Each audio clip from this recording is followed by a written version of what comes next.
looking for Godwin into his hands. And guess which dogs are barking first? Uga, get after it.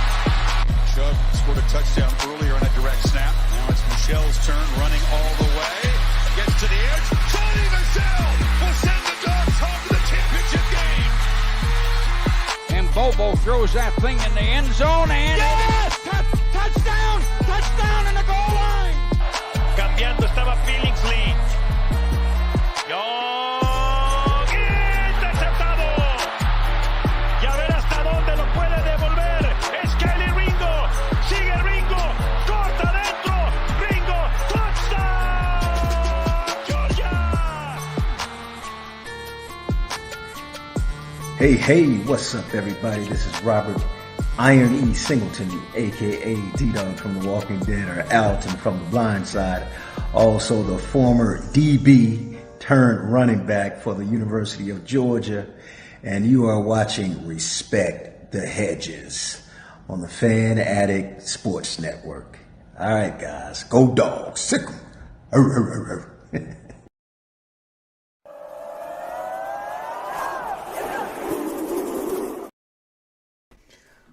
What's up, man? It's your boy, Coach I. We in here for the national championship back-to-back version of Respect the Hedges. As always, we brought to you by the Tailgate Kings.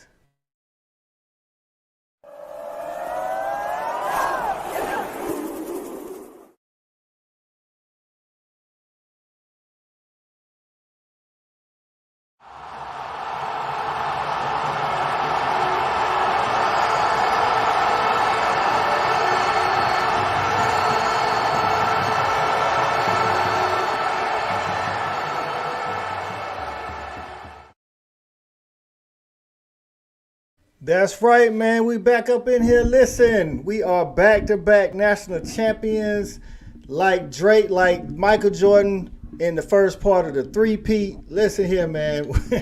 We up here in this rarefied air, man. A lot of people got championships. A lot of people got 2 championships, and not a lot of people got them back-to-back championships. The air is clear up here. The skies is blue. And I'm loving it, man. We're going to bring in our panel, man. We got a good show for y'all tonight. We're going to celebrate these Dogs, man. We want to hear what y'all got to say. Get your comments in. Hey, questions if you got them. Listen, we want to have a good show tonight. We're going to go a little bit longer tonight, man, because these hours been flying by these last couple of days. I guess that's what happened when you whooping ass and taking names. That's just what it is. So let's go ahead and bring in the first co-host panel, man. Listen, man, we're going to change it up tonight, man. We Dogs, man. That's what we do. Kirby had to come in after us and change it up, man. The first dog up, man. 2 sport dog. That's right, 2 sport dog. He ran track and he played football. He averaged over 10 yards a catch 2 seasons in a row. We talking about former wide receiver Thad Parker. What's going on, Thad Parker? What's happening? Hey, man, it's great to be a Georgia Bulldog. That's what I got to say off the muscle, off the rip, man. Shout out to everybody, man. It's been a great season, man. I don't even know what to say. My emotions are all over the place. Like I was telling a friend of mine, like last year, I knew how to act. This year, I don't even know how to act. I mean, I feel some kind of way.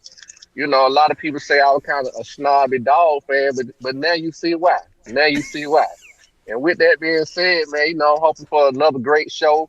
And, man, shout out to all the new people, man, coming in, man. We're picking up steam. I appreciate y'all hanging out with us, man. We rewarded you at the end. Keep following this show. Catch up, man. Let's go, man. Let's get it. That's right, man. Our next guy, man, he was a 2 sport dog as well, man. He played on the diamond, and he was patrolling them backfield on the defensive side of the ball, man. We're talking about former DB Erik Robinson. What's going on, E-Rob? Coach, what's happening, baby? Hey, look here, man. Look. I usually come on here real crazy and out of control, but I'm gonna do a different approach today. I'm gonna be a little bit more reflective. You know what I'm saying? So I'm gonna start with last year. After last year's championship, which I didn't go to because I didn't know if we were gonna win or not, and I knew I couldn't take it if I went. So after we won, I told anybody that'll listen, if we get back in another championship game, I'm going. And damn it, I went. You know what I'm saying? I was there. I didn't know it was going to be in LA. I didn't know it was going to be the next year. But whatever, I went. Man. And, you know, every show I ask people, you know, what they did, their reaction to last year's championship. And I always make a joke, did they cry? You know, I asked that question. Well, you know, spoiler alert, I didn't cry or nothing. But as I'm kind of getting my thoughts together for the show, you know, just thinking about getting those snapshots of the, you know, that trip to LA. Bro, I got a little lump in my throat. You know what I'm saying? It's special. This is a special time. And I want to say this to all the dog fans out there listening, watching. Man, just take a minute. Just take 1 second. Take a deep breath, man, and just really soak this shit in. You know what I'm saying? Don't talk about spring practice. Don't talk about next year. Just give yourself a minute to really understand where we at.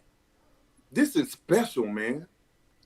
This is special. Just enjoy this, man. We are it. We are what it is. Ain't nothing else. Go Dogs. That's right, man. That's right. I love it, E-Rod. Let's enjoy where we at right now. We'll talk about our other stuff later. Listen, man, the next guy coming up, man. Listen, man, the Dogs, to win championships, man, you got to make big plays. This dude know a little something about making big plays, man. We talking about like, hey, man, the first OT game in SEC history, he was responsible for sending us there. Then he followed that up by beating them nasty Yellow Jackets at the last second touchdown, and we loved it. Oh, man, we talking about former wide receiver and recruiting classmate of Kirby Smart. We talking about Corey Allen. What's going on, CA? CA. Hey, I like the way Thad brought that in, man. It's great to be a Georgia Bulldog. We are in that thin, rare air at the top of the mountain. I'm looking down on you, baby. I don't care nothing about you. Hey, if you're in your feelings tonight, this ain't the place to be, man. This ain't where you want to be. Because I'm gonna be. We here to pound our chest. We here to tell you what. I told y'all Kirby was the right guy. I told y'all Stetson was gonna be good enough. I told y'all this fan base deserves more and should expect more, and we getting it. You know what I'm saying? So we where we belong. And I tell you what, we understand the work it took to get here, but at the same time, ain't nothing like enjoying it when you got it. So, you know, I'm as excited. I couldn't have been more proud. I watched every minute, every dime of that game. I didn't go anywhere. I sat right in front of my seat. I wasn't fortunate enough to make it out to LA. I fumbled that off. I know I should have been out there. E-Rob, I tell you, boy, I was so jealous of all that posting and everything. You should be jealous. I know it was on purpose, but I tell you what, it was worth it. It was worth it. Go Dogs. Couldn't be happier, man, and glad to be here. I want to wrap this up right. That's right, man. That's right, man. And hey, listen, we all listen, like you say, man, we're in that rare air, man. Listen, when I first started my channel, my wife said, what you gonna talk about? I say sports. She said, okay, I know you're talking college football. I started interviewing some of my former players. Then I had to think about it. I said, man, let me reach out to CA, man. We're gonna do an athlete interview on CA. Then I followed that up, man. I hit my boy the next one. And we talked about the Dog season preview, man. We had big things to say. And then he said, you know what, dog, we should do a show. That's what we should do. I was like, well, let's run it then. Listen, man, we all know we in this era right now where we tight end you, man. And this is one of the OGs, man. Like we talking about tight ends that was getting it done before y'all was giving us credit for getting it done. We talking about Mr. Jevaris Johnson, JV. Hey, What's going on, JV? Big dog. Fellas, what's up, champs? What's up? Hey, man. Champ. 2-time champions. Hey, I got one for each shoulder, one for each hand. I can see one with each eye. One, I can smell it with each nostril. Let everybody know. This is what we doing. This is what we talking about, man. Let me tell y'all something about my boys, man, on this here show tonight. Listen, man, each and every week, we bring y'all some of the best commentary that we can about the Dogs. And we done brought it to you for 2 years. So what we basically have told you guys and what we've shown is that we're responsible for these championships too. Kirby, we appreciate y'all you doing. First and foremost. Hey, but you better make sure y'all give us some praise and y'all better recognize what we giving to y'all, man. We giving y'all championships because it didn't start until we started. It is with great pleasure. Tell them, JB.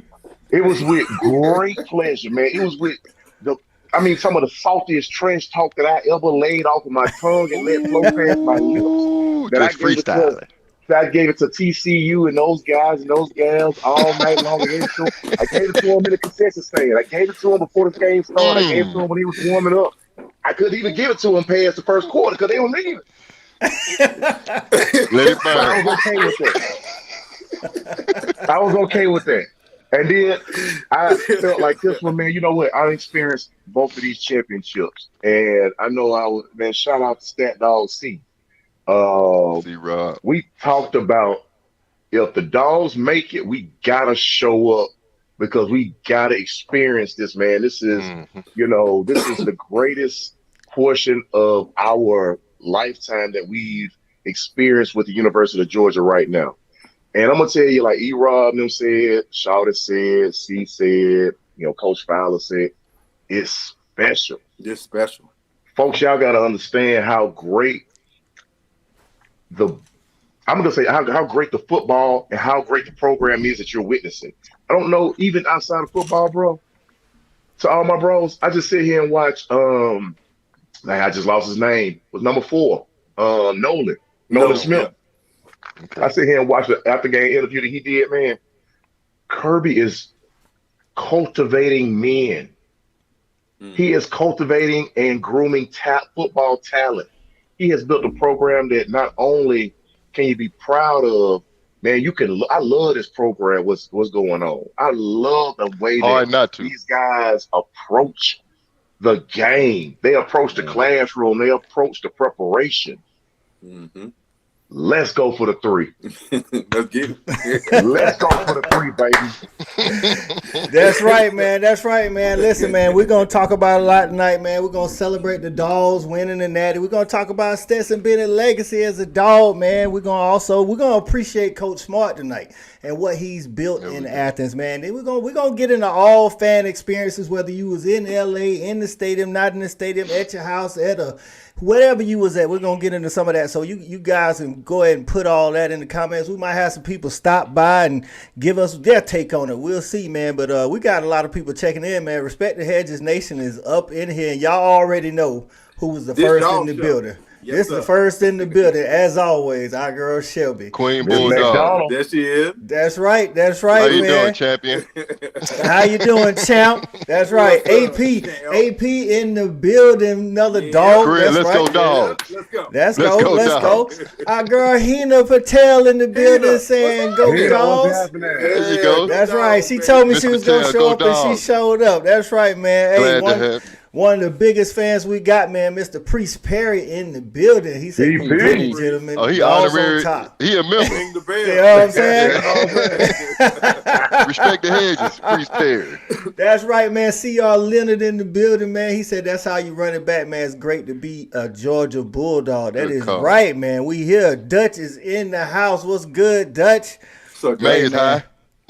That's right. Mr. Cloud, what's going on? He said he cried last year. He did cry last Somebody, year. Hey, man, listen, man. Like I told y'all, man, we might have some people stopping by tonight, man, just bringing you everything, man. That's what we doing tonight, man. And this guy right here, hey, he didn't get to do it when he was in a dog uniform like all of us, but he does know something about winning championships, man. A part of the RBU fraternity. We talking about a guy that was a Super Bowl champion for the New England Patriots. Talking about Patrick Pass. What's going on, Pat? He did it. He here every weekend. Let's go. Here we go. Hey, we owe him some money.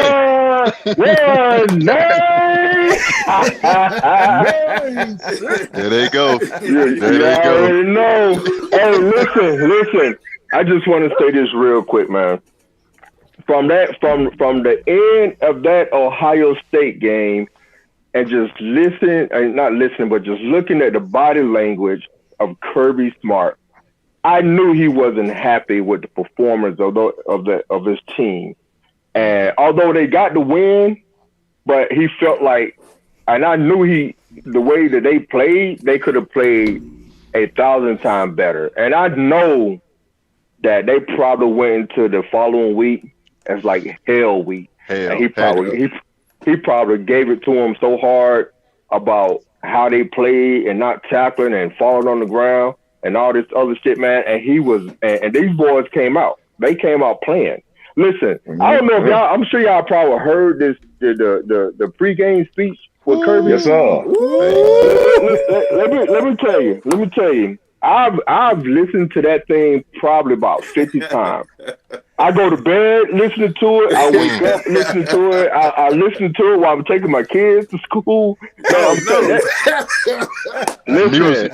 That is music. let me tell you, my kids are from a straight Italian family, so that's all they know is those type of words. So they're good. They're good. But I just that game. I mean, it was unbelievable. I hate that we had to win like that, but I'm going to take it. Let me tell you something. I don't feel sorry for nobody. I really don't. When you step on the field, when you're supposed to be the number 3 team, the top 3 team in the entire NCAA, you're supposed to come in there and show what you're made of. And you got it. They did. They did. You're right. They did. And if it wasn't for that miscommunication on that long pass, it probably would have been 0. Zero. But you know what? I'm gonna take this. I'm gonna take this win. My kids, they already know that I'm probably the happiest guy on earth up here in Rhode Island, and they can probably ask me for anything they want right now into next football season, and they'll probably get it. You know what I'm saying?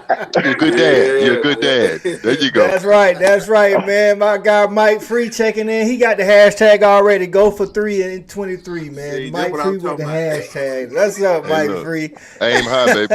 Aim high. Dwayne Carter in the building says Stet is the GOAT for real. No denying Let's that. talk about it. That's right, man. That's right, Wayne man. in the house. Look, I know, right? Hey, my guy USCJ, he's a USC Trojan. He's giving us our flowers. He said, "Congratulations, Bulldog brothers." Hey, appreciate you, Jay. Respect, man. Chris Gorham say he's checking in. He got the comments. He gonna be in the comments. Hey, that's my shoe plug, man. That's my Jason, man. I'm gonna have to get with him. Carlo Butler in the building. What's good, Carlo? He said, "Dogs back to back, man." That's right. Listen, motivated, dedicated is in the building with the 2 natty icons. That's right, the 2 natty icons. Listen, man. Hey, before we get to the rest of these, comments, man. Listen, man. This guy been following this show since we started. He been playing, laying low. I've been trying to get him on the show. And I guess them 2 natties brought him out, man. We talking about this, man. If that's what it takes. That might be what it takes. Listen, man. Listen, man. We talking about another one of the RBU fraternity, man. We talking about a guy that holds the rookie record for rushing attempts in one game for the Denver Broncos and the rushing yards per game for the Denver Broncos for a rookie. Okay. We got Mr. OG. Orlando. What's going on, baby?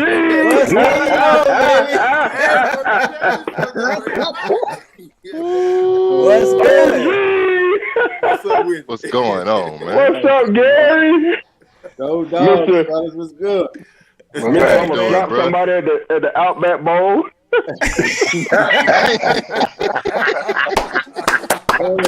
We bring up here as soon as we see the man. Good to see you, OG, man. Glad to have you, bro. Talk to us. See you too, bro. I still got your hat you gave me too. I don't know if you remember that, John. I need to figure that out, man. We might need to talk, man. I'm gonna pull you to the side.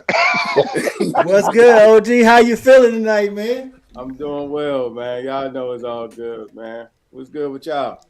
Hey, man, we good. We here to celebrate these Dogs, man. These Dogs is back-to-back national champions, man. My guy Stacy Derrico in the building, man. Back-to-back natties is huge, man. And he said, shout out to us, man. It's like that. Hey, man, my flight partner, my guy, since college, since Russell Hall 2 East, Benjamin Shaw. We see me cheesy. That's right, baby. Hey, man, listen, man, it was crazy out in L.A., man. Like CA said, man, we sending a screenshots, pictures. Hey, man, a couple of videos from some clubs out there, man. The Dogs was taking over everywhere in L.A. You know what I'm saying? So who else we got in the building? T-Small is in the building. He say, how about them Dogs? Let's go, T-Small, showing up early, baby. Showing up early, man. Listen, Dogs is, hey, we here. Stat guy in the building. He say, congrats, fellas. Listen, man, he was rooting for the Dogs. Hey, listen, man, as a South Carolina fan, he was rooting for the Dogs to bring that money back to the conference. You know how it is. And that's respect. That's all you're supposed to do. You know, in the postseason, we almost have to. You know, it's about the money. You know, if we bringing the money home, they supposed to treat us right, man. Hey guys, that's right. OG, let me ask you something, brother. What's good, man? Where you at Monday night? I mean, were you partying by halftime? What's going on? What's going on up your way, man? Oh, no, I was at the crib, man. Me and my family, you know, just watching the game. And by halftime, it was a wrap, bro. I get to bed early, so I was getting ready to pop it in. So I watched the whole thing, bro. Definitely enjoyed it. For sure, man. Hey, great to see your room, dog. Great to see your room, dog, man. It's always a pleasure. Yes, hey, Genesis Anderson in the building. Say back-to-back with the possibility of 3. That's right. Y'all seen Kirby when he was walking off. He's like 1, 2. Hey, Kirby calling he gave him a sophisticated 3 too, Coach. It was with the PT and the other 2. It wasn't like that. It was like that. You know what I'm saying? Sophistication, baby. That's what we do. That's right, OG. Man. I like OG. What's good, Sean? Let me ask you a question, man. You know, we obviously won the national championship, but just from your opinion, we had one good running back down here at the bottom of my screen, but I want to ask you this specifically. How did you feel about the running back play this year? Did you feel like these guys kind of met your expectations, played a little bit below? What's your thoughts on it?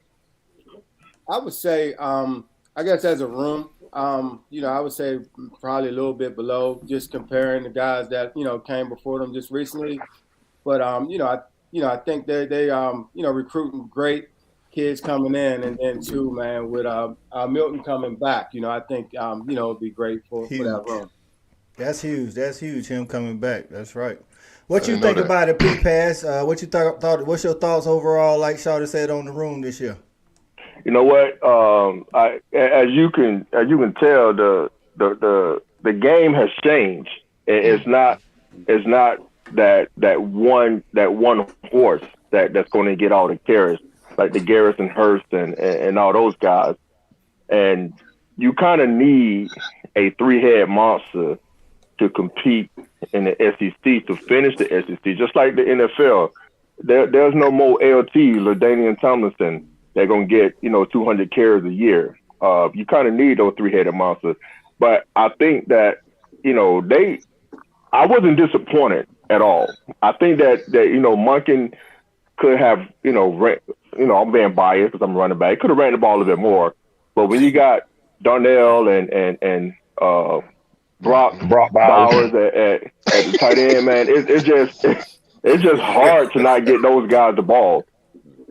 And it's only one football on it, to go around. And I look at it like this: whatever it takes to get us to that championship, I'm cool with it. And like I said, you got Milton coming back, and I like number 22. I can't remember his name, but I like 22. I think he's a little freshman.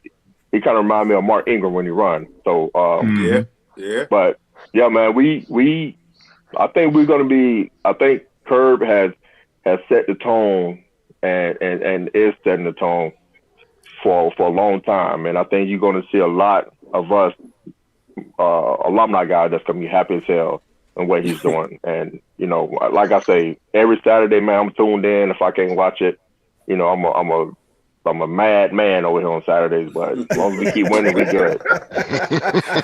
Hey, OG, speaking of running back monsters, boy, I see your son, boy. That dude, I was going to see. That man a double the size of the last. Talk to us. What we got in your son? Man, go and put him out there. Man, go ahead, man. He actually. It's time. Hey, Rob, I took a note from Shorty and Corey, man. He's a wide receiver, so I don't got him in that backfield. Okay. All right. Yeah, so he in the slot. There we go. In the slot. Ooh, okay. That's what's up. I like that. Brian Draper checking in. Say, what's up, fellas? How good it is to be a dog right now, baby. Say, we want more. Hey, man, we hungry for more. Kirby say, we got to pop our collar while we up here, man. Ain't no need being humble about it, man. We got here. We deserve it. Look. I don't care nothing about what happened with TCU. They earned that ass whooping, and we had to deliver. It was our responsibility to deliver. And hey, what happened happened. That's right. I'm red and black all year right now. I'm red and black all year. Let's go. Exactly. Today was my first day back in the office. You could tell it was a little different how they were speaking to me. They knew I was the two-time national champion.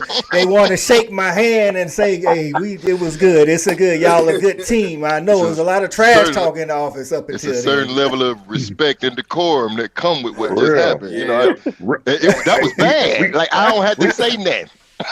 We call that recognize. That's right. When we be able to recognize. I was on cloud 9 for like 4 months.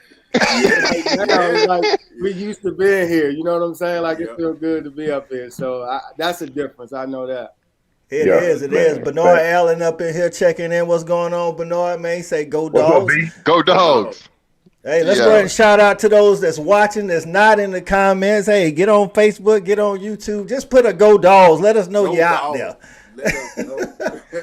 Hey, like we were saying, man, it's different this year going into this national championship game because last year I wasn't sure how it was going to turn out. This year, there was no anxiety. You know what I'm saying? I was like, it's a big party. And it turned out to be a real big ass party. You know what I'm saying? By halftime, we was having a great time. We can see it through the screen.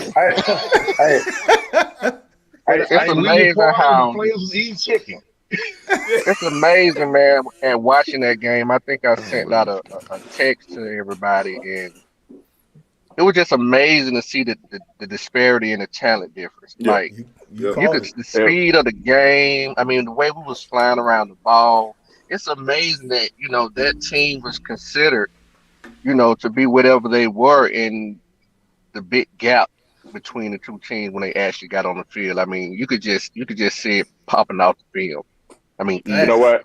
I think TCU had they put all their marbles in the basket versus Michigan, and if you go back and watch their Michigan game, TCU was flying around like crazy. The defense was flying around, the offense was popping. The running back was ripping off big chunks of yards, had over 150 yards rushing after the starter went down. But you didn't see that same energy against us. And I think when I'm gonna tell you when TCU probably took the field during pregame and they saw how big and fast Georgia was, they knew that they had broken to the wrong house. You know what I'm saying? they broke into the wrong house because these dudes has Mossbergs waiting on them. You know what I'm saying? So they knew it was going to be a long game. And when you can get inside a team head before kickoff, the game is already over. It is over. When we used to bring the Miamis and the Jacksonvilles and the Tampa Bays up in New England in January, when they come up there and they see 2 feet of snow on their ground, these boys do not want to play. They do not want to play. And that's the same thing that happened with TCU when they came down to the dome. I mean, not the dome, but when they came off the wherever the hell they went. SoFi. When they came out to pregame, they saw, like, God dang, this team, the offensive line is bigger than some NFL team. How the hell are we going to get past these dudes? You know what I'm saying? The game was over. It was over. And once we scored that first touchdown, man, I was like, this game is going to be long as hell for TCU because they ain't going to be able to bounce back from that. That's right, man. And we showed it on the field all night. Paul Mayberry checking in. What's going on, Pete? Maybe. It was a back-to-back champs. What's up? Crystal Compton is checking in. I see you, Sean. What's up, Crystal? Go Dog. She say, hey, she put the third trophy up there too. She ready to do it already. Hey man, talk on. That's right, man. Listen, I'm gonna tell you, I knew the game was all the way over when they had a 6'2", 255-pound linebacker chasing Brock Bowers down the sideline. I was like, it's gonna be a long night for you, brother. Night. Yeah. And Brock gave it to him. I know some people say, he had a bad game against Ohio State. He definitely made up for it in the championship, man, going over 150 yards reception, man. But what about Stetson Bennett? Man, Stetson out there looking like he run about a 4.4. He running past people. Second touchdown he scored, man. I swear Kirby's going to run out with the megaphone and tell the defense to line up and do it again. It looked like practice out there. He just ran down in. Is JT froze? Is JT froze? He there. Oh, he ain't moved on my screen. No, homie, I'm here. Okay. Let me get the mic. All right. That boy, that boy, they're glitching. They're glitching. Yeah, he ain't moved on my screen. Hey, man, you need to feed your gerbils, man. That's right. Hey, He's the only one from.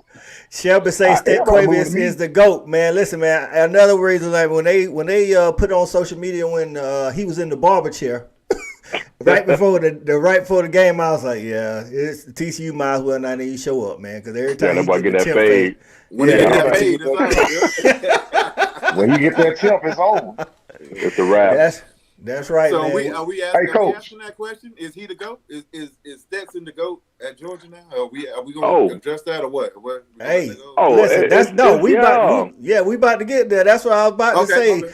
Chris Gorham was asking the same. He said he surpassed Herschel on the Rushmore in Athens. Kirby gave him the GOAT status. Aaron Murray been giving him the GOAT status since the beginning of the season. So what you say? What say you, Thad?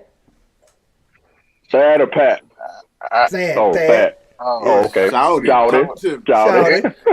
It's hard to say it, but this is a thing that where you can always make the numbers do what you want them to do, but you got to give it to this kid here, man. I mean, he's led an undefeated team, 2 back-to-back national champions. I mean, you got to give it to him. We just talking about UGA football alone. I mean, you got to give it to him. I mean, he definitely has, in my opinion, surpassed Herschel as probably the best football player in Georgia history. That's right. Mm-hmm. What say you, CA? You've been on the Stat Quavius train since it rolled into Athens. You muted. Let me unmute you. You got to unmute yourself. You still muted. I think I'm back. Hold on. I had to put a cord in the machine. I did, right?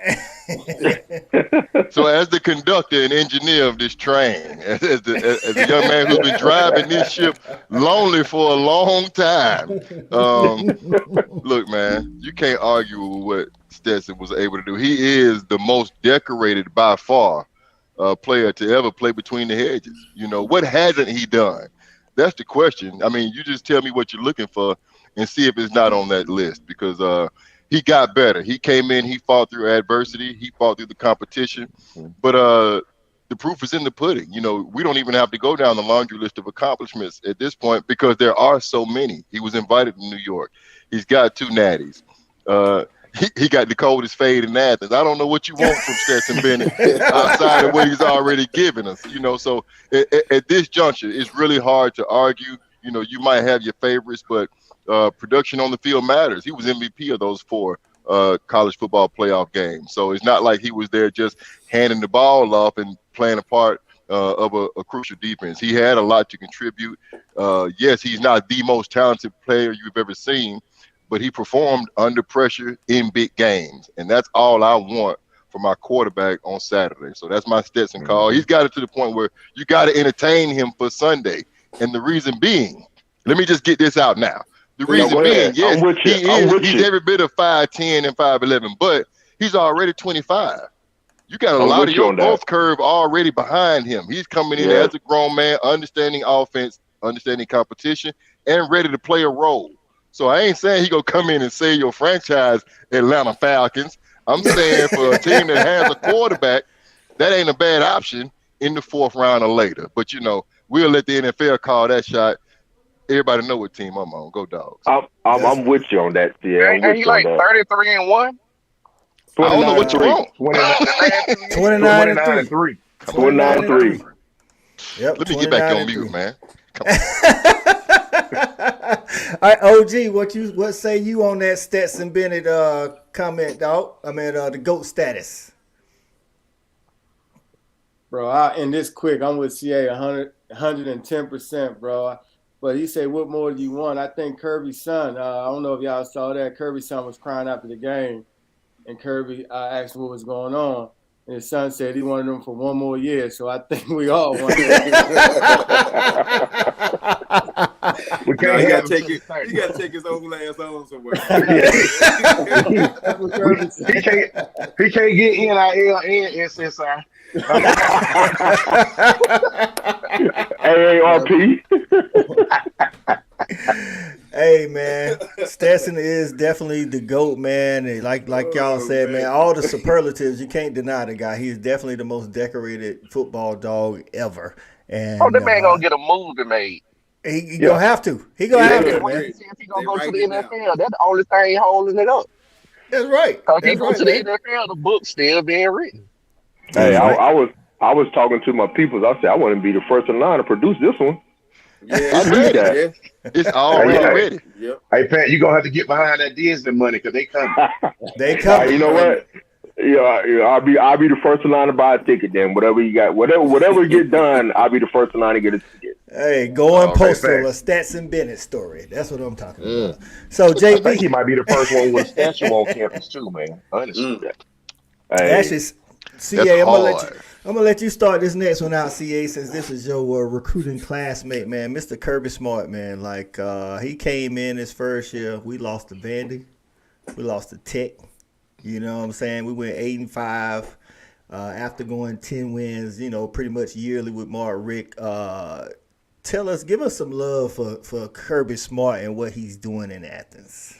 I'm going to try to be quick because you know how I feel about him. A classmate of mine, a guy I had a chance to see grow since he was 18, alongside him for a lot of those years. But what most impresses me at this point as a coach is how he's keeping players in the building. This NCAA transfer portal, this NIL money that's out there, all of the dynamics that involve really keeping a player in-house are difficult. And right now, I'm really a big fan of how Kirby goes about making the relationships personal. We all heard that pregame speech. If you can't go to war for a guy like that, then you don't really love football. But you also got to understand competition's involved, and you're going to have to work for everything you get. I really admire how he's built this program from where it was when he arrived, which was a program just wanting to be where we stand today versus looking down at everyone else from the top. So I'm going to try to be quick because I can be long-winded about Kirby.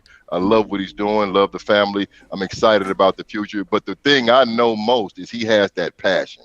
And when you can't deny the passion, it's not a sale. He's being honest in that living room with those kids. He's been honest in that huddle. He's been honest in that locker room. And those guys are going to go to war for that 7 days a week. So I got Kirby Smart for mayor. Go Dogs. That's right. JV, man, give us some Kirby Smart number 16 love, dog.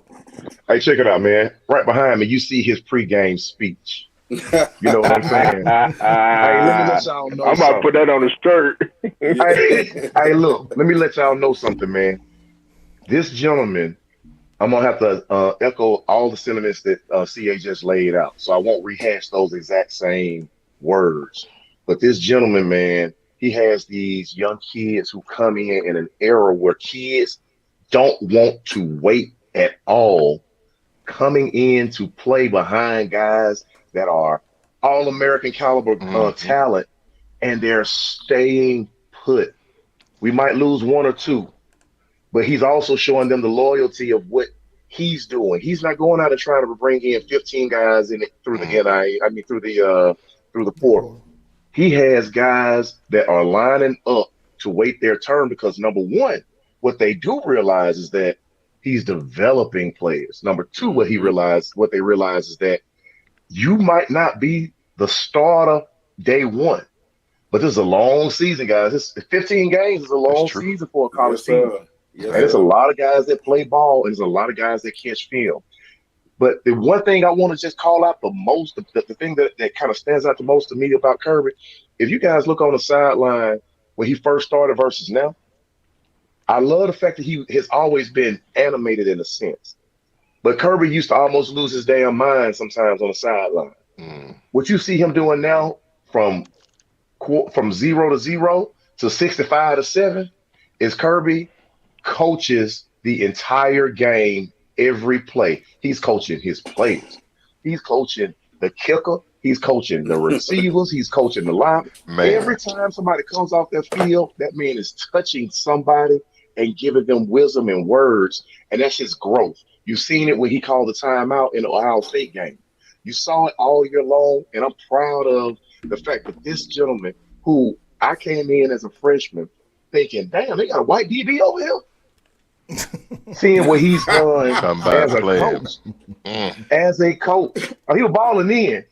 But he's taking a different step in a mantle now in coaching that realistically people are going to have to start to put him into some really rare air. And there's only one other guy that you can even talk about in the same sentence with Kirby right now. And if they put somebody else in that category, I might have to touch him up a little bit because this man is special. Mr. Kirby Smart. No charge. Let's get it. That's right. OG, man, give us some Kirby Smart love. What he doing for the program now, and they were captains together. I love that picture, man. With y'all standing there, 4-piece, you, Chris Terry, Champ, and Kirby. That's one of the hardest captains pictures out, man.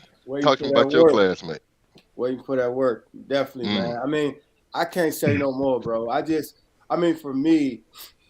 I guess it means so much because, like we said, we all got a personal relationship with Kirby. And I think, when Mark Richt was there, he did his thing, definitely. But he had, 18, 20 years worth of his own kids. So, he didn't go back as far as his own recruiting classes. But I think with Kirby, what he's doing too, him and Juicy, all those guys up there, they're giving back to the classes that came before them, man. I really appreciate that, man. I know when you guys went there, man, it feels like home. You know what I'm saying? And that's how it's supposed to be. And and I think Kirby was big from day one with that. You know what I'm saying? Yep. And I'm sure anytime anybody goes back, man, it's all love. And I definitely appreciate seeing that, man. And it's just good. I mean, even seeing Quincy going back, you know what I'm saying? Shout out to QC. Definitely, man. So, it's definitely big time. And I definitely, we owe that to Kirby, Jonas, and those guys, man. I definitely appreciate it. You're right, man. It's good. I like seeing Kirby have a lot of dogs on the staff. This is, that's real big. You know what I'm saying? So, E-Rob, man, give us some Kirby love, dog. What he doing for the program?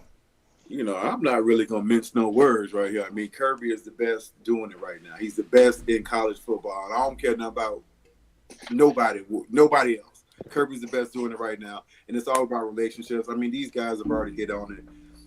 He's real. He's authentic. None of that is made up. And, you know what I'm saying? I think people really respect the real. So this is not going to stop. Kirby could always recruit. That's not going to stop. He has, I think JB brought it up, he's grown as a coach. He's matured as a coach. So it's just, again, let me just go back to the first thing I said. Hey, dog fans, hey, y'all just take a deep breath, man. Just kind of just soak this shit in and just understand where we are, understand where we're headed with this guy leading the ship. It's a great time to be a Bulldog, man. That's all I have to say. That's great right. Priest Perry getting in and say Kirby is truly a 12th man for the team on the field. His wisdom, game management, and coaching help win games, man. That's not always the case. That's right. With a lot of head coaches, man. A lot of head coaches. Good call, Priest. X and O guys, man. He got I think somebody said earlier, man, he got a bond with these guys, man. And they be willing to go to the moon for him, man. And I told y'all we was going to have more people stopping in, man. So listen, man, we got former players. We done had other alumni. We're going to take a little different turn, man. Listen, since I got my two guys up here from RBU, man, we're going to stick with that theme, man. We all say we're glad this dude is coming back. Kendall Milton is coming back for another year, man. And at the end of the season, I think Shawty mentioned it. He said, man, I don't know what it is, what he did during recovery, but the dude looked different, man. He looked faster. He looked better. Looked strong. So I got the next best thing, man. I got the father of Kendall Milton. Pop, here we go. Father of ballers. Listen, want to give it to you. Listen, he be on Twitter giving them the smoke, but keeping it classy. I done hung out with him twice. He really the realest of the real. We got Mr. Chris Milton in the building. What's going on, baby? All right, here we go. Hey, what's up with y'all, man? No, hey, man, we in here showing the dogs love, man. Just tell us your thoughts on the program and where Kirby got us right now. Hey, man, I'm gonna tell you straight up, man. It's an unreal trip right now, man. It's crazy because I remember when Kendall was being recruited. You know, he ended up with like 43 offers across the country, man. And I remember at that level, bro, every program is top. Everybody has facilities. Everybody has academics. Everybody can get you to the league, all of that stuff, man. But what made the difference was culture and personality, man. And one thing that I appreciate about Kirby Smart is the fact that being a former player, like Kirby is still with the ish, bro. Like, Yeah. you know what I'm saying? Talk to yeah. BB. Like for real, Kirby talking shit, bro, and he challenged the kids, man. And you know, I'm in leadership, right? I'm in senior level management, and one of the things that I teach all my younger managers are situational leadership, meaning you check the readiness level of your employees, and then that tells you the level of support you give them. And it fluctuates, right, depending on the person. And what I like about Kirby is the way he coaches Kendall is different than the way he coaches Kenny, which is different than the way he coaches Darnell, which is different because he takes the time to get to know his players. He knows their buttons and he knows what to make them respond. So I like the personal touch that that Kirby has brought to the program, man. Hey, man, we are loving it too, man. Listen, you was in the building. You was in L.A., man. What was that feeling when we went back to back? Bro, hey, it was unreal. I'm not going to lie to you. So probably up until halftime, you engage with the game. It's like, okay, we here. We at that. You know, I think the score was like 10-7. You're like, oh, shoot, we can ready to have a game. And then next thing you know, it was like Georgia was like, all right, Dan, all right, hey, thanks for coming to the party, man. But we gonna have to go ahead and tap you out real quick. And, man, hey, that's really how it was, man. It was unreal. It was emotional. I was just talking to one of the homies today, and you know, when we were going through the recruitment, Kendall got his first offer in 8th grade, bro. And people always ask, hey, when did you know? Like, when did you know he was going to do this? When did you know? And my whole thing is, I still don't know, right? I still don't know what his potential is. I still don't know where the destination is. So it was never on our vision board to be playing for a natty. Quiet as kept, it was never on our vision board to be at Georgia. Our thing is, hey, we just trying to get scholarship, man. That's really it. Yep. Let's see at the end of the day, who wants you? And then we'll see where you fit. So this, what you see right now, or what we see right now, bro, this was not in our. That's organic right there. This is no shit. Hey, I'm experiencing this at the same time as y'all. That's why you see me on 10, bro, because I'm a real dude with real emotion and hey, shit, look. Let's go. We love it. We love it. I'm about to ask him if he got some eligibility. He like, I know he's still ready. We see he's still ready. Hey, Coach, I got a question for Daz. You know, because I feel like we got this. This is a special opportunity. First and foremost, you know, we appreciate you. We appreciate you sending your son to Athens, and thank you for joining us here on Respect the Hedges. But we just came across a really crucial decision as we move forward. I understand your son is intending to come back and continue to play. What was that decision like, and how do you feel about him as he moves forward, knowing he's going to continue to be under that strong tutelage and get another year of this from Kirby? What are you looking as far as these next 12 months for your son? All right, hey, y'all want the truth of how that worked out? Yeah. So you know, we kind of talked about, hey, what you want to do, son? What you want to do? You know, that whole thing. And Kendall was just really like, hey, I want to get through the season, then I'll see what's up. You know what I mean? That was honestly the extent of our conversation. Let me get through the season, we'll see what's up. I was on my way to the SEC championship game, and my flight landed. When my flight landed, my phone started blowing up, bro. Like messages after messages, and people sending me screenshots of and asking, hey, is this true? Is Kendall coming back? Is Kendall coming back? And big shit. I'm like, shit, I don't know. Exactly, Dad. I think I'm sticking to the script. You know what I mean? 100. And so something said, now mind you, bro, I'm still on the tarmac as we pull it up to the gate, bro. And I hit Kendall. I'm like, hey, man, did you say anything about? He was like, yeah, I mentioned it. I mentioned it in the interview. And I'm like, I appreciate you, son. Thank you. Couldn't tell me. Thank you for letting me know. But what that show, the biggest message in that is that we are not sitting back pulling Kendall's puppet strings. True. Kendall is a grown ass man. You've done your job. Although that's my baby, he'll be 21 years old in a couple of weeks, bro. Kendall's a grown ass man, and he knows where he wants to go. He knows what he wants to achieve at each level, And it's just like he said, I have some things I still want to accomplish while I'm in college. You know what, son? Hey, let's run it back then. That's awesome. That's Oh, awesome. that is Good work, Pop. Good work. That's what's up. Man, that's awesome. That's right, man. I don't think any one of us on this call will be mad if he go ahead and get a 3-peat and then go ahead and do the same thing. He can do it how he want it. He can do it how he want it. Right, man. And then he's going to take his talent to the NFL. You know what I'm saying? Because either way, we know he understands what it takes. He knows hard work. That was in him before he got to Athens. But at this juncture, he's nothing but a bonus for us, man. So I'm glad to hear it. So we got a question. We got a question for Mr. Milton. They know you a cigar smoker. So my boy Stacey Derrick will say, "What cigar you smoke for the celebration?" Good call. So to be completely honest, so before the celebration, before the game, I smoked. It's a place in Chicago called Ralph's Cigars, and they do some like really real medium cognac infused cigars. So I like the coconut coffee cognac cigar. So that was my before the game cigar. Bro, it was raining, so I haven't had a chance to get my celebratory cigar. But when I hit it, I'm probably gonna have a nice Gurkha. I like a Gurkha, the Ancient Warrior. That's a nice little cigar, man. I might do something like that. Okay. I'm gonna do my research. I like how that sounds. That's way above my pay grade. You know what I'm saying? I ain't smoking no cigar, but that way it paying them Black and Miles. That's what I was just getting ready to say, man. If you ain't conditioning your lungs for that Gurkha, bro, you better watch yourself. I got you.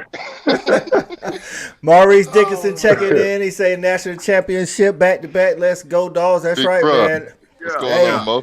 Bernard Allen say he think Kirby done passed Vince Dooley as a legend. Hey, shout out, rest in peace, the legend himself, Vince Dooley.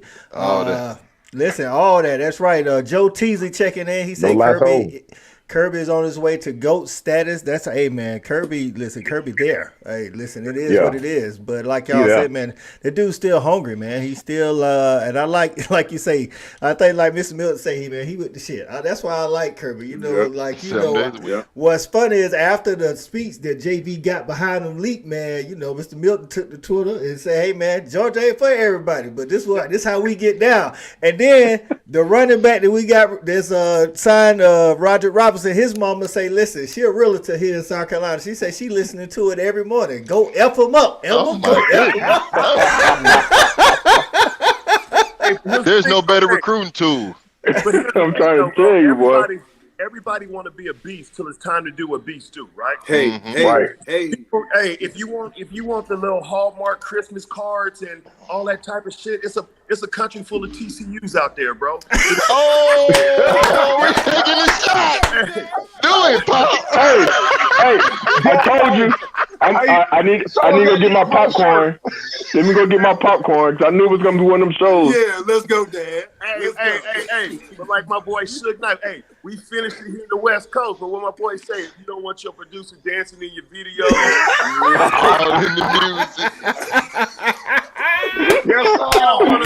you don't want him dancing in your videos, hey, come to Death.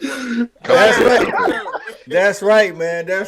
I told y'all we was gonna be live. CA said it on Facebook. He said, "Hey, man, the recap of the Natty gonna be vicious tonight, man." I tried to ain't no love. Hey, no love, man. No love. Listen, after the game, man, I seen TCU fans. It's almost like they didn't even want to look at you in the eye in the airport. They just like turned the other way. I'm like, listen, man.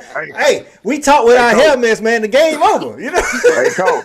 What's up? Hey, Coach. Hey, check it out. You had two TCU fans, two types of TCU fans.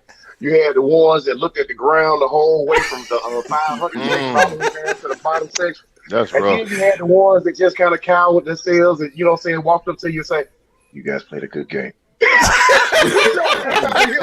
respect that. That hurt. That's real pain.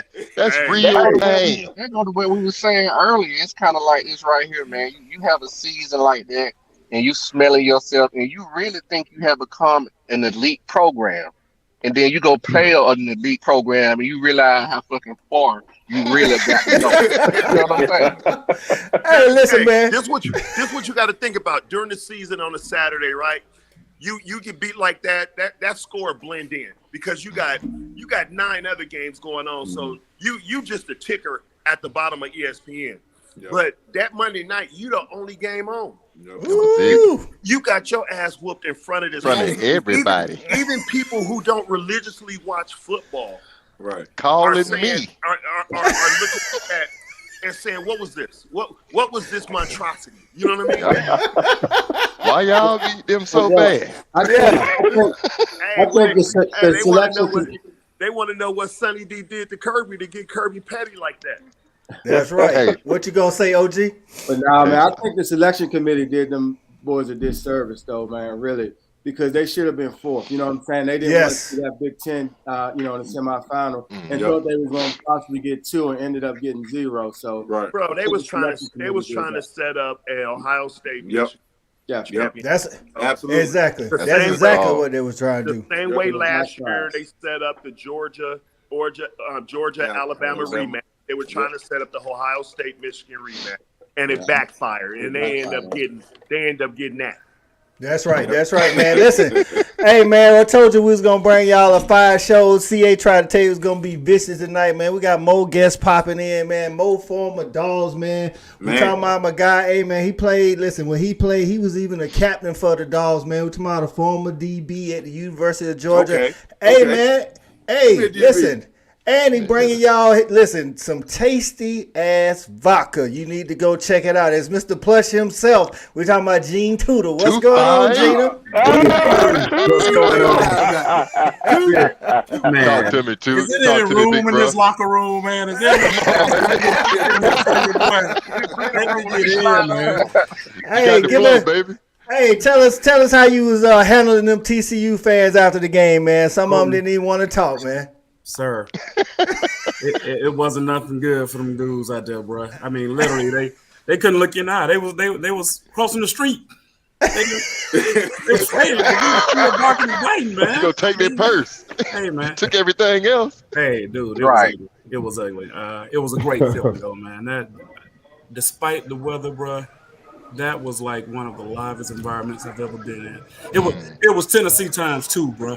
If you can imagine that, how loud it was, the electricity, man, and the confidence. Like, it just walking through the building, bro. You kind of walked like you knew what was about to go down. And when it came to be, it was something nice, bro. It was, man. It was. All right, Big Dog 404 checking in. He said he heard the speech and he wanted to strap it up and go to war. I think we all felt like that. Yeah. Hey, Coach, let me ask you something. Let me ask you this real. I saw a meme where they said the quarterback from TCU, he talking about before the game, they say the fans and shit was barking at him, and he said, they shook him up.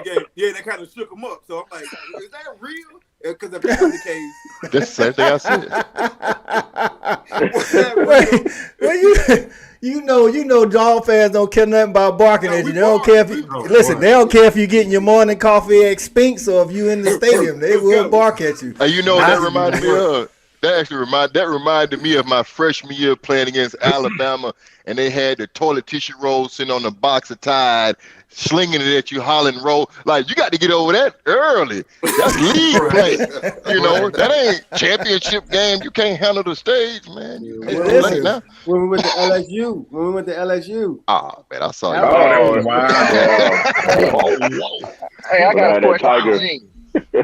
All right. Gene, what's up, Gene? It's always good to see you, man. Appreciate everything that you do out in the community, man. Got your pleasure walk, all that thing going, good family, man. It's always good to hear about you and see you, man. So my question to you is this right here. Throughout this season, with our outside linebackers and DNs, how did those guys perform up to your expectations? Did they exceed your expectations? Did they play a little bit down? How do you feel about those particular positions and how they played out throughout the year? Well, first of all, I mean, we have a long lineage of linebackers at the University of Georgia, and I think what Kirby has done is he's pretty much set a standard of performance to where, you know, you're either elite or you're not. You know, and these guys, I think they got off to a slow start, but by the by the mid-season, man, they were performing like we expect linebackers to perform. And by the way, I'm not a DB. I am a former linebacker. Yeah, get it Right. Talk to him. But, he thought he was a DB back in the day. So. That's that footwork. Hey, man, for real. I actually thought I was going to be DB at Georgia, but I was just a little bit too slow, bro. That 4.5 was not good. When you had people like Randall Godfrey in the room with you, whatnot. That does matter. Yeah. Anyway, but to get back to your question, Thad, I appreciate you shouting out the plush vodka too, man. But our linebackers performed extremely well, man. If they're playing at the University of Georgia, of course, you know they're talented. You know they are some dogs in every, and I mean that in every way possible. They are dogs. So I think once they got a little experience under their belt, they were ready to rock and roll, and it showed by holding, the country's number 2 team to 7 points. Right. What are you gonna do? And I feel even better knowing that these young cats are gonna go out and come back next year and perform even better, bro. Yep. That's what's up. On that same lines, Pat Pass, man, how you tell us your overall thoughts on Todd Monken, man? I was a Monken fan when he first got hired because I saw what he did back in the day at Oklahoma State, but not a lot of people knew a lot about Monken, man. What you feel about old Monken's play calling this year?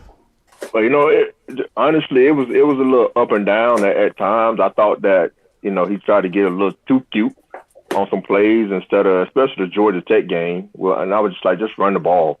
They can't stop the run. And then once you start running the ball, things change. And then that little backwards pass that I think he tried to throw against Ohio State that to Brock was like, I was just run the ball.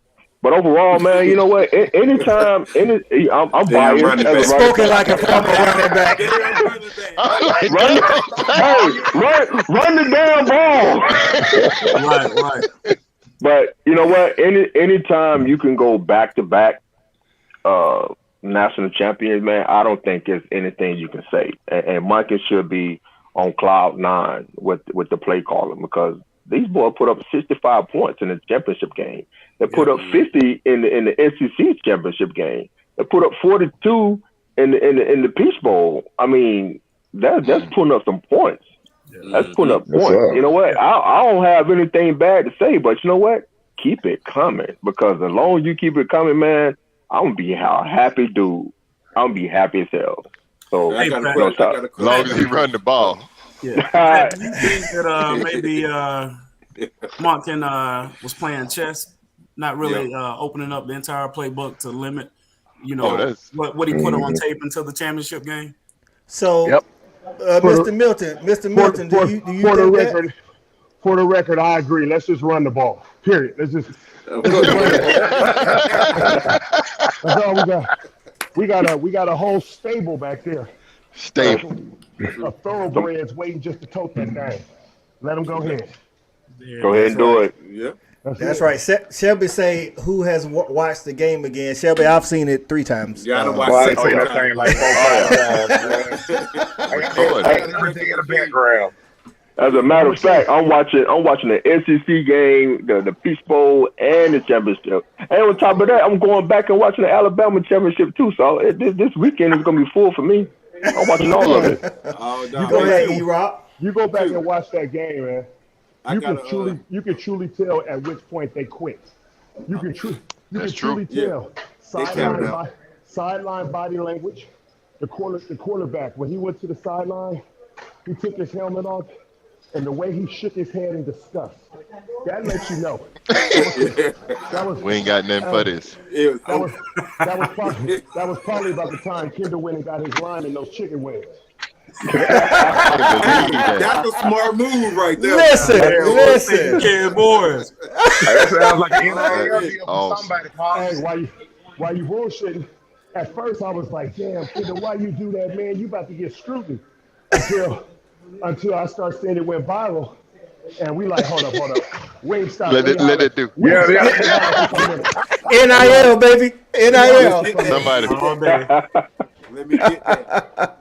All right, so Paul Mayberry say he know we getting a lot of players back, but he hope all the coaches come back too. Hey, that is something that actually happens. You know, when you get to the top of the mountain, man, everybody want to try to get a piece of your success. Dan Lanning, you know, he had some good first year success out there working. So, you know, people gonna come calling trying to take some of our guys, man, and doing that. So, hey, we got another guest, man, UGA alumni, man, one of my good friends, you know, another Russell Hall guy. He says he wanted to tap in. I say you can come on since it's championship. It's my guy Lenny Lawson. What's going on, L Diggy? Going on, Lenny? What's up? What's going on, good people? What's going on, Go man? Dogs. Go Dogs. That's right. How you feeling right now, champ? Man, I'm feeling glorious.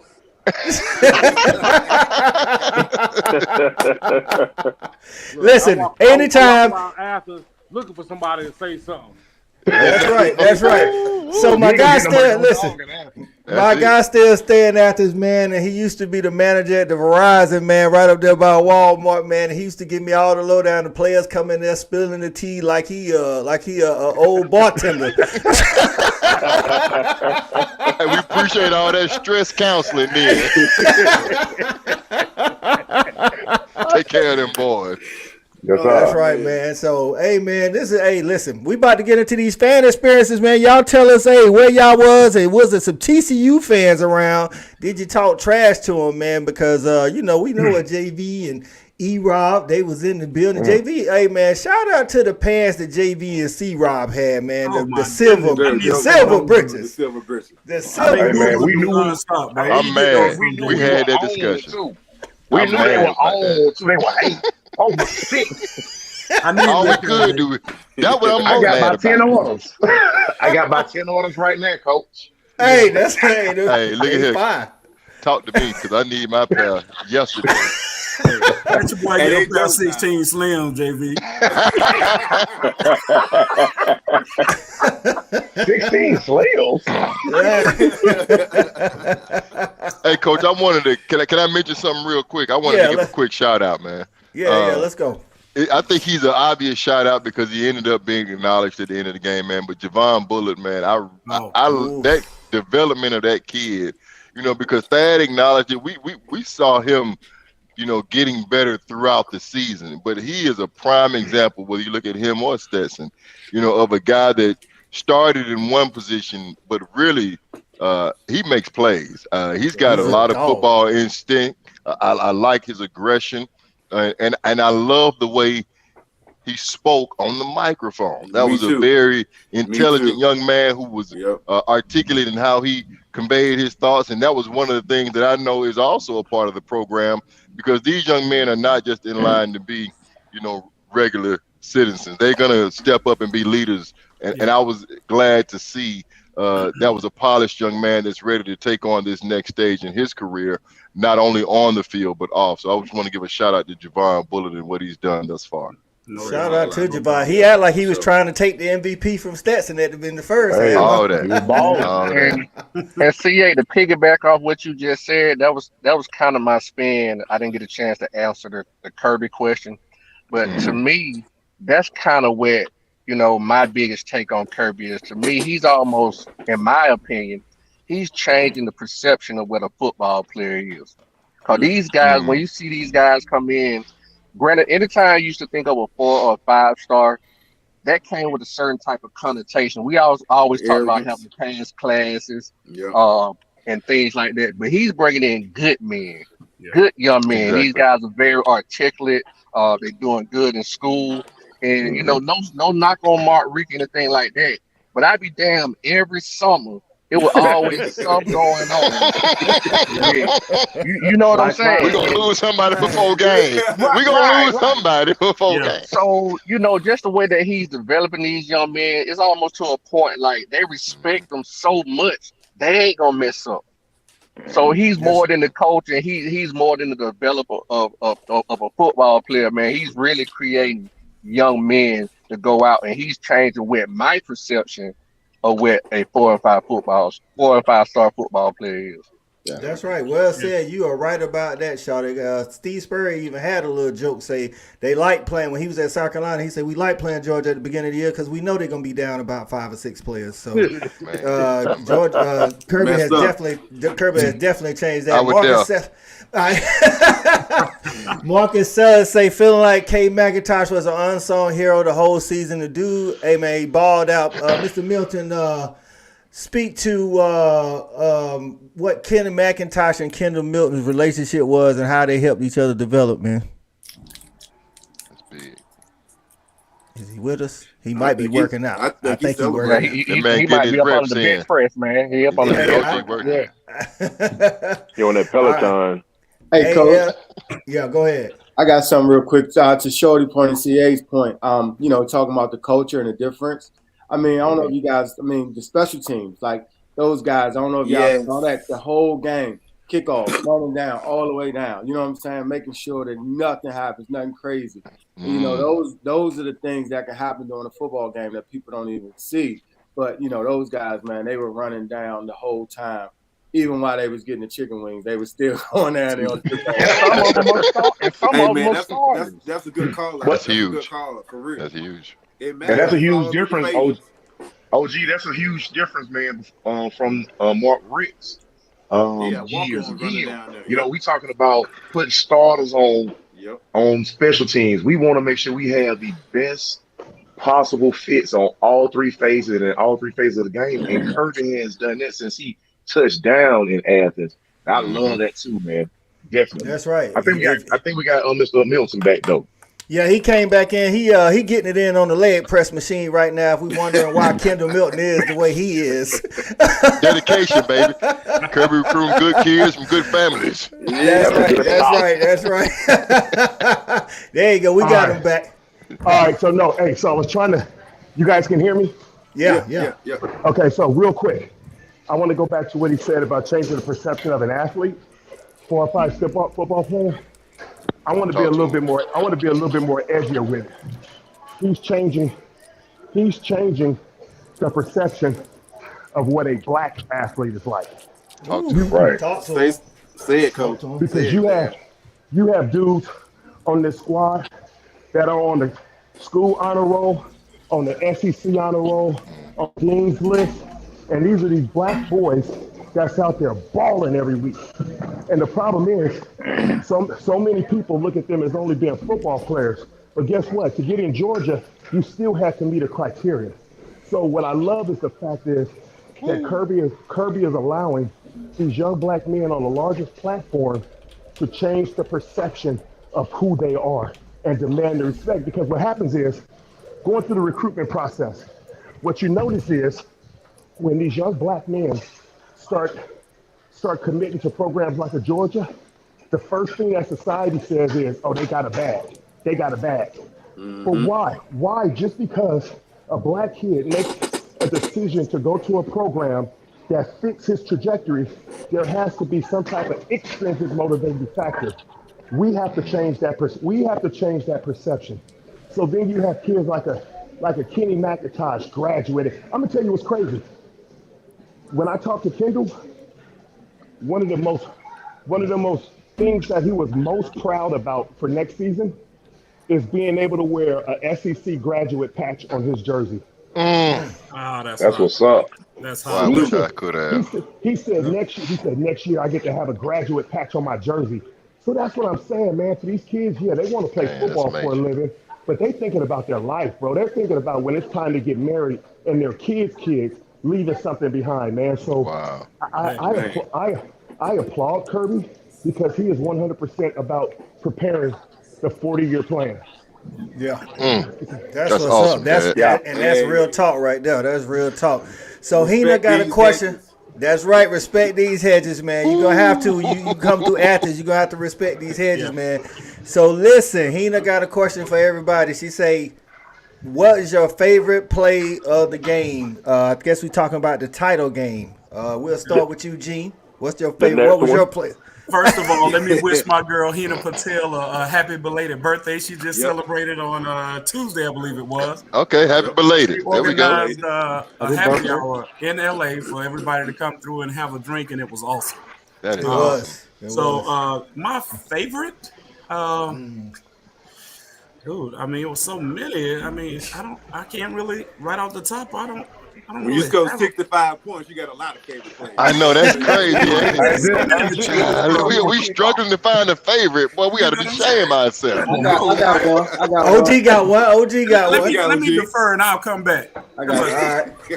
All right. For me, I think it was Stetson's that first touchdown. Yep. You know what I'm saying? How easy that they made that thing look.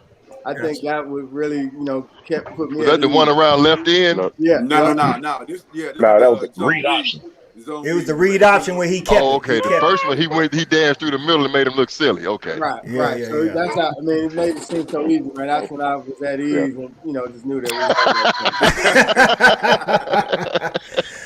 Mine might have been the Chris Smith strip on the guy running the quick reverse. You talking about when the game was still on the line? You talking about something crucial? Yeah. That's when I was like, okay, because we had just made the back. They had just scored the 7. I was like, all right, we about to have us a little back and forth, and then Chris was like, nah, we ain't about to do all that. We about to get this thing over with now. I got one, Coach. I'm gonna go with the one. Oh, go ahead, Sid. All right. Now, I love everything A.D. Mitchell did because it really put us in a position for anything moving forward, whether you are a young receiver looking at coming to Georgia or just projections for next year, or even stopping me in the fourth quarter. Like every time he touched the ball, I was like, y'all getting in deeper and deeper water because he raw and you can't stop it. But go ahead. That's right. Go ahead, Thad. Yeah. And once again, I always hate going after CA because he be saying we be on the same wavelength. My favorite play was the one-handed kick for A.D. Mitchell in the end zone because that was right before halftime. And when you're talking about their whole team physically changing, I think that really just broke their back. That score right there, right before halftime. Yeah. E-Rod, what you got? What was your favorite play, dog? Probably though, I got 2 plays. Them 2 picks by 22 in the first half. Awesome. I mean, to me that was just like there were several nails nailed in their coffin, but that was one of the first ones. They just knew it's over. They just knew it like we can't do shit. It's just over. Yeah. So that's it. Pat Paz, what was one of your favorite plays of the title game out of all those 65 points? let me tell you my favorite play, and I don't even think it was a play to be honest, but it was the victory formation. Yes, sir. You know what I'm saying? Because anytime you put up 65 points on a team like that, it's just too many plays to decipher and to figure out which one you like. So the victory formation, to nail down my favorite one, and then just seeing those guys on the stage, receiving that championship trophy, that's always gonna be my favorite play. The victory formation is always gonna be my favorite play. There it is. JV, what you got, man? Pick out one. There's so many of them. Pick out one. All right, first, man, listen, I got a quick 3, man. The first one was the kickoff. Because I had talked so much cash money, man, I just knew we were going to blow these guys out, and it wasn't no doubt in my mind what we were ready to happen. I wanted to get it kicked off, so that was one of my favorite plays. Second one was Mr. Brock Bowers. Man, you just put the ball in the air, man. The man got phenomenal skills. Of course, I've been bringing them along for this guy ever since he stepped into the starting lineup, saying he was not going to come out. And lo and behold, greatest tight end in dog history. And then my third play was that deep touchdown pass to McConkey. It was a thing of beauty. The play design. They literally, man, took the safety on. Hey, that cornerback was over there. He was like, "I'm in a bind, Look. The cornerback, he went dumb. You got to stay deep. But he took the running back. But if he would have went deep, he would have had Kenna Mills come out the backfield. That was a play of beauty. Munkin had him down in. So that was my 3. Yeah, Gene, you up, dog? What? Give us one of them plays, man. All right. So to be honest with you, as I think about it, I love the fact that they got the ball to Big O late in the game, and to show that he was in full go. And I wish he could have scored on that, but it was a legitimate catch and run. So that was my favorite play. All right, Diggy, you up, dog? You in the building? Tell us what your favorite play was, dog.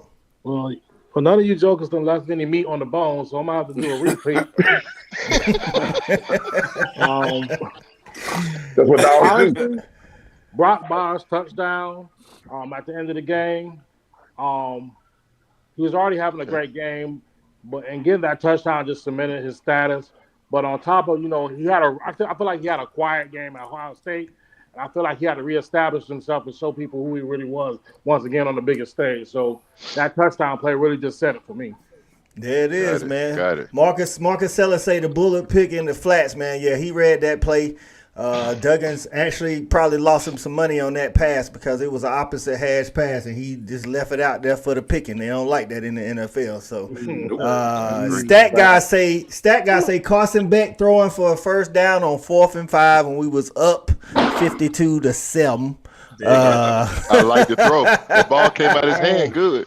Hey, you guys got to acknowledge that freshman running back. Branson coming out the backfield for them two tutties, bro. For the two. I feel like no denying him. I feel like he sent a message to let everybody know that it ain't no fall off with RBU. So for me, that was my best fun. Hey, coming out that backfield like that. That's right. He had two, man. Like me and my boy, we was talking about it. Like he like when Holyfield used to get in the game when it was garbage minutes, Holyfield would play as if the game was on the line, and that's how Branson Robinson came in. I was like, somebody tell Branson we up 50. I'm like, you good, bro. He gonna stay in bounds. I like it. He got those fresh legs. That's right. Hey, Dutch say his favorite play is when they called a timeout for Stetson. And until today, I didn't realize when somebody posted the picture of him coming off, he came off the field with 13 minutes and 25 seconds to go. He wears number 13 and he's 25. I said, Kirby out here on another level calling timeout for Stetson coming off the field and giving I'm like, Kirby out here doing it. Wow. We just saying that man got a personal relationship with everybody.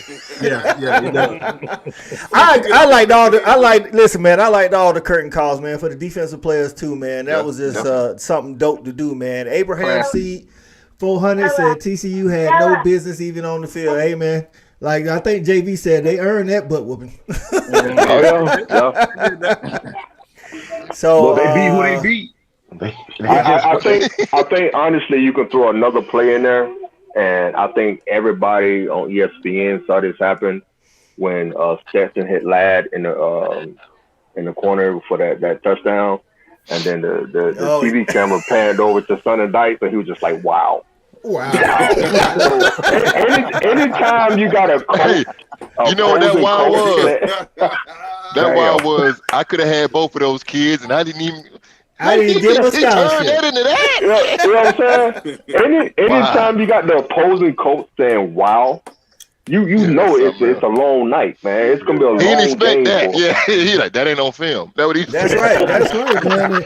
And E-Rob brought it up when we did the recruiting show, man. Like, man, I know all over the nation they like to say Georgia got 100 5-stars. We do got a lot of 5-stars, but Kirby will develop a 3-star. And Ladd Ladd had an offer to us, and I want to say Vanderbilt and a whole bunch of like Division II schools, man. And Ladd is out here doing losers like every single game.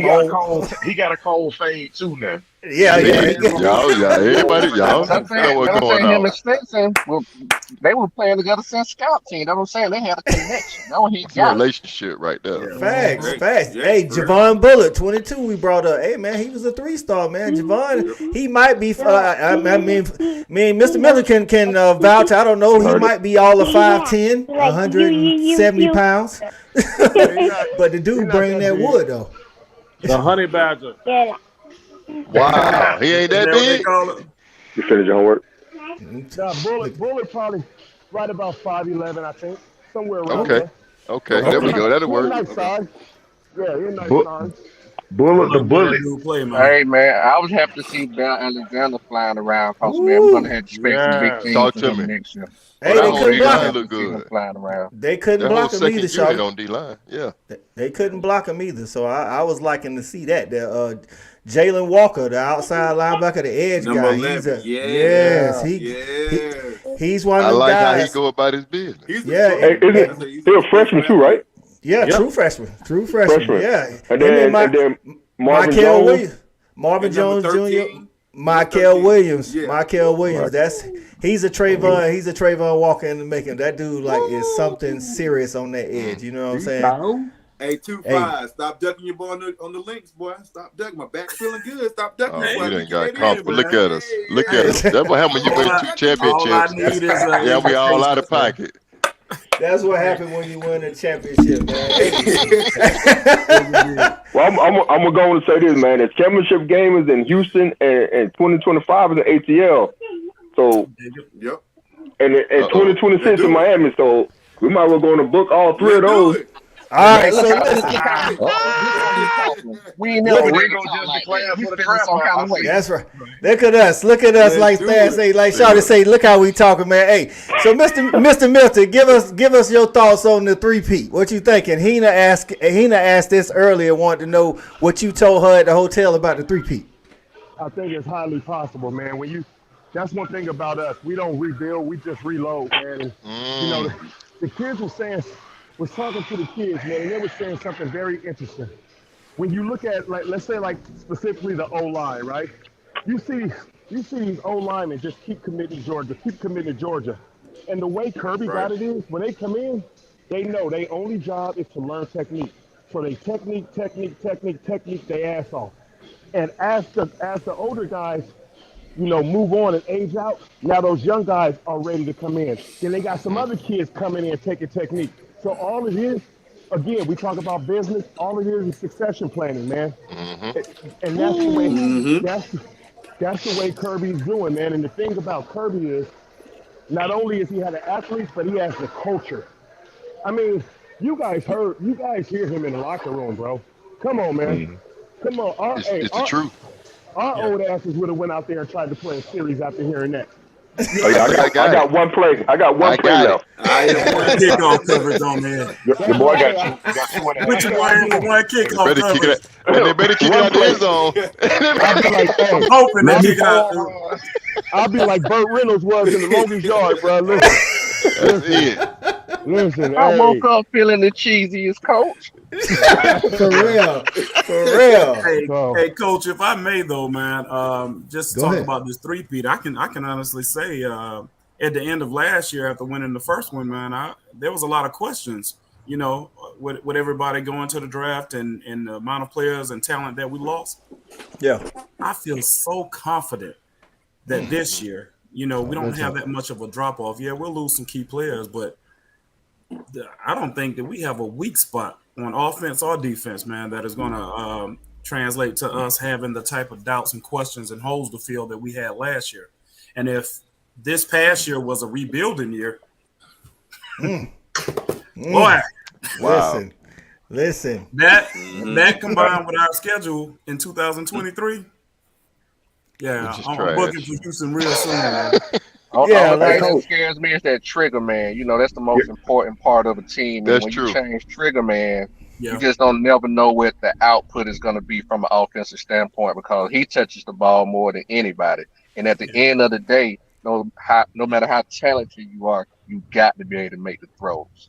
Right. That's right. He's different when you're the main trigger. Keep me in the right play, exactly. And that, I think just like you said, it's different when you're the main trigger. And I feel like Carson's been sitting for 3 years, man, with his shit itching, ready to go, man.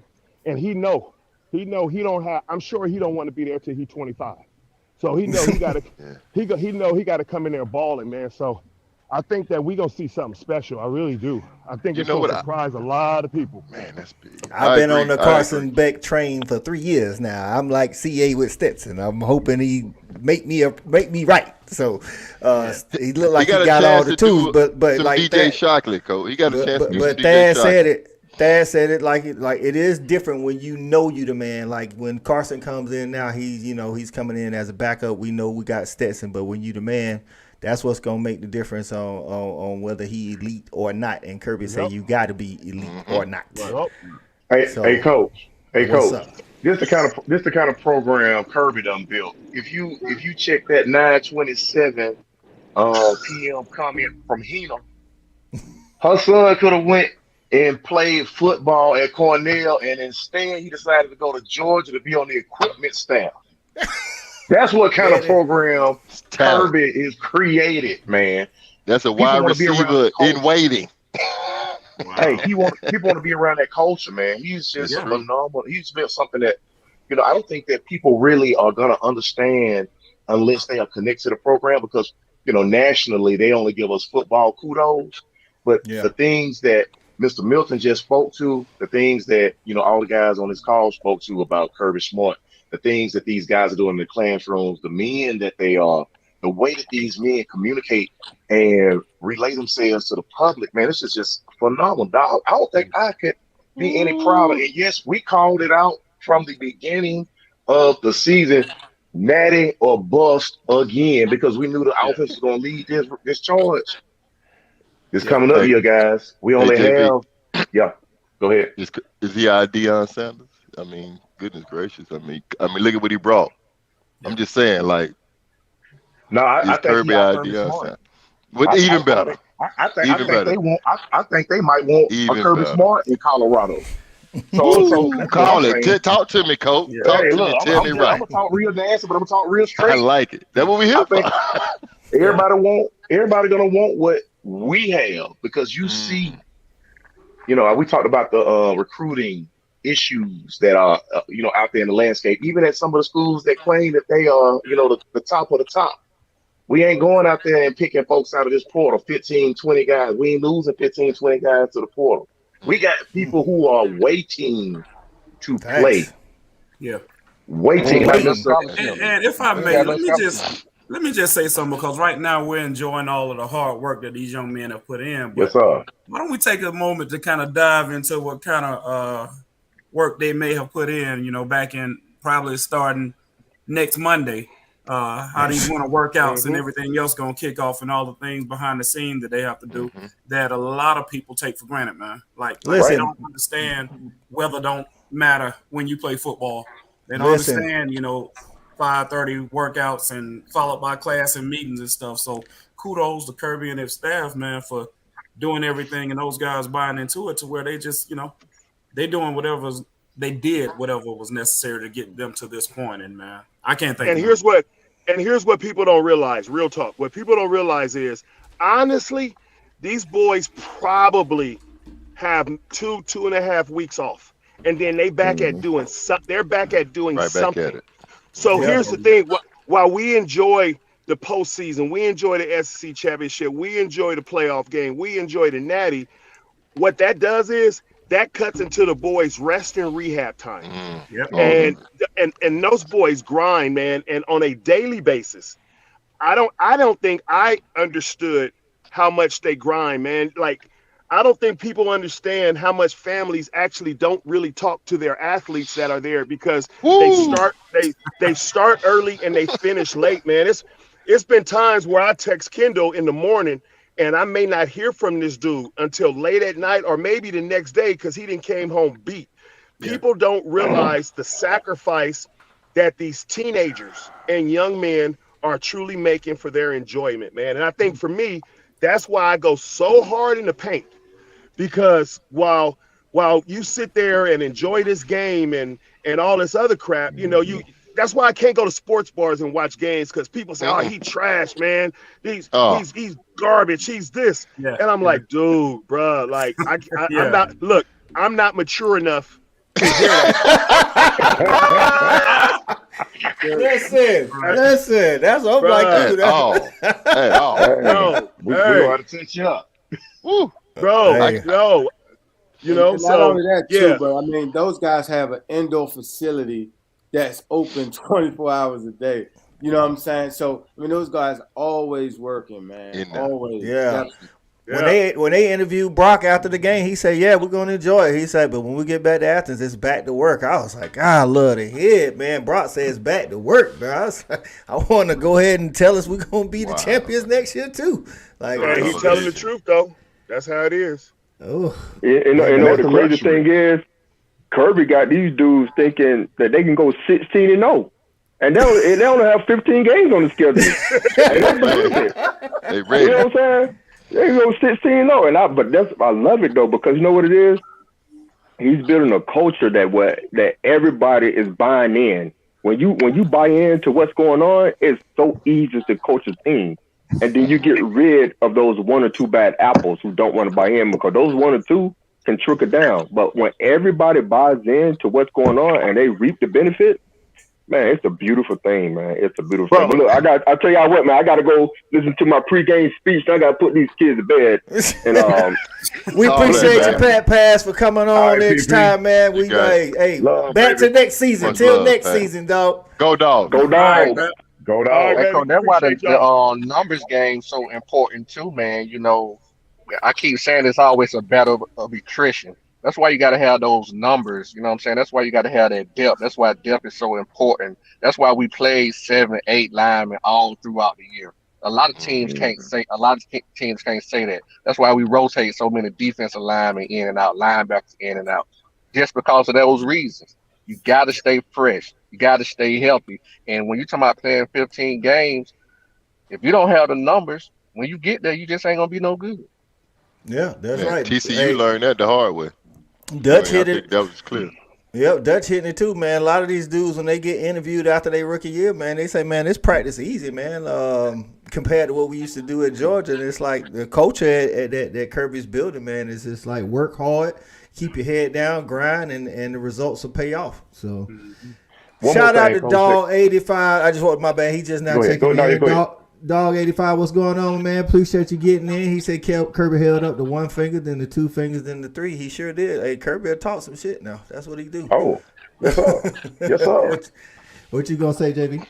No, I was just gonna also say, man, you know, with these kids, Kirby is doing a phenomenal job of creating leaders on the field that other kids are beholden to. So he ain't having to always be the one to get on to a kid who ain't necessarily practicing their technique or taking the right steps or doing the right thing. Because, man, I'm just so impressed with this guy, Nolan Smith. This guy only played 7 games this year, and this guy was at practices, at all the practices. This guy coached up the players from the linebacker core to the DBs. They raved about who he was in the locker room, who he was on the field. Man, when you have leaders that are like that, you don't have anybody who can hide and run from what the coaches might not be able to see and coach up and talk to, because everybody's beholden to everybody. That's the kind of culture that just continues to breed success, because now everybody's responsible and then everybody's culpable. Man, you ought to be a little scared. You ought to be a little scared too, because honestly, the way that competition has been built into that program, scholarships are 1 year renewable. We gonna get your ass up out of there and get somebody else up in there that ready to go. You can't handle it. You can't handle it. It ain't like when we was down with the right attitude. With the right attitude. With the right attitude. That's the most important thing, man. Because you got some dogs, but if they ain't buying into and they're not selfless, man, it's like one bad apple could ruin the program, you know. So I love the fact that Kirby ain't tolerating that, you know. That's right, man. Kirby got this thing rolling, man. Listen, man, this show has been absolutely fire tonight, man. I want to go ahead and say thank you to OG, man, for stopping by. He's always supporting us. Come in, man. I appreciate you showing up, man. Gene, man, appreciate you taking some time, man. I know you had some tasks to complete tonight. Hope your brother all right, man. With all this crazy weather, we got the same thing in South Carolina, man. So we appreciate you taking some time. We want to appreciate Mr. Milton for stopping by, giving us that father of the player crucial information, man. It was dope, man. Shout out to my dog L Diggy for coming in through the building, man. Like I say, he always keeping me intact with what's going on with the guys showing up, you know what I'm saying, in Athens and how they really feeling out here, man. Shout out to all the respect the Hedges fan base, man. Listen, man, we have grown and grown and grown. Y'all boys put it out there. These people showing up. Listen, man, respect the Hedges, man. Like, we on top of the world, man. At all times. Back to back, man. So, hey, we're going to be back in the spring, man. Hey, we get a little rest, and we back at it. Kirby say he don't want the fans to get complacent. I think it was a little shot. I think it was a little shot at Alabama, but I don't know. I'm just saying he said he don't want the fans to get complacent, because he said we a part of that too. So we got to keep doing our job, bringing this heat every week like we do, and supporting these dogs, man, on our way to a three-peat, man. Anybody got anything to say before we wrap this thing up? All right, let me just jump in first. Real quick, guys. Hey, Gene, listen. Everybody, We all know that Tailgate Kings and the Fanatics and Protect the Hedges, man, we hold this thing down every Tuesday from 8 to 9. But let me let you know some about Mr. Gene Tootle, man. This man and Plush Barker has been a staunch supporter of Tailgate Kings and all 100%. Of our events. His vodka is phenomenal. If you guys haven't tasted it, please go and copy a bottle of that plum vodka. Please do. At your local store. And if your store don't have it, please reach out to somebody on this panel so that we can then get the information to Mr. Gene Tootle to then make that happen and get those bottles into the location that's nearest you. So, Plush Barker, Gene Tootle, thank you so much, sir, for the season. We appreciate you. Much love. Can't say it enough. Everybody else, OG, Mr. Milton, all the guys on the panel, Shawty, C-Rob, Cal, got a CA, Coach I. Listen, man, all love, baby. Yeah. All love for the two-time champs. Recognize. That's right. That's right, man. And thank you guys for having me on. I really appreciate it, JV. You know I got you. Anything dog related, y'all are my brothers, man. We done sweat it together. We done bled together. We know we bloody Tuesday together. So anything y'all need, man, count me in. OG, it's great to see you, bro. I've seen everybody else thus far. Please have me back. I'd love to come back, and anytime y'all need anything with Plush Vodka, consider it done. That's it, man. That's it, man. I want to shout out to all the dogs that's done joined the show this year, man. You know, former wide receiver Terrence Edwards. We had John Stinchcomb. We had Mr. David Green on the show. We had Jermaine Wiggins. We was tight end you this year. We had Jermaine Wiggins. We had Randy McMichael on. Kirby Towns. We had Kirby Towns. Hold on. Don't be disrespectful this year. This year, as in the guest that we had on the show this year. I'm just being me. What's going on? Corey Johnson, man. That's Rennie Curry, Marlo Herrera, man. Jay Ferguson, man. Listen, man, everybody that's done been on the show, man. Listen, man, we're going to keep bringing this heat for you, man. Hey, listen, we're going to have to keep doing it, man. We ain't tired of winning championships, you know what I'm saying? We've been a lot of years without them. So, listen, man, we ready to keep this thing going. Go ahead, CA. Mr. Milton said something, man, that I hadn't heard. The first time I heard it, my boy Bryce Hunter said it. We don't rebuild, baby. We reload. This clip is forever full. So I'm looking forward to it, man. I love y'all boys, and I can't wait for more. That's right, man. That's right, man. Y'all shout out to you, OG. We started this thing, man. Y'all remember practices? We used to do interviews and stuff. We used to be Better get it right. Right. We had Wiggins on the show too, OG. That's what I say. Yeah, we had Wiggins on the show too. Former dogs in the comments, man. Shout out to CeeLo and That's right. That's right, man. Big time. Man, the dogs showed up, man. Y'all showed up and showed out this year, man. We ain't gonna do nothing but get bigger and better each year, man. Go hopefully bring this three-peat. Help the guys bring this three-peat back to Athens, man. All right, we got one last question, man. Patrick O'Neal, what's going on, man? Appreciate you coming into the show. He said, who do you think starting running backs would be? Kirby Loves running two and alternate. Oh man, Kendall Milton and what's his name, number 30? Dejon Edwards. I think that's, and 22 gonna get him some carries too, man. That's just what we do. We keep him fresh like that. That's what we do, man. Oh, number 3 gonna be back too. We get the freshman to come off the injury too. So. Andrew Paul will be back. That's right. And we got Roger Robinson coming in the building. The clip fully loaded, baby. What you want me to say? Does it really matter? You know what I'm saying? Let's just turn around and hand it off. Somebody gonna get 7 yards. How about that?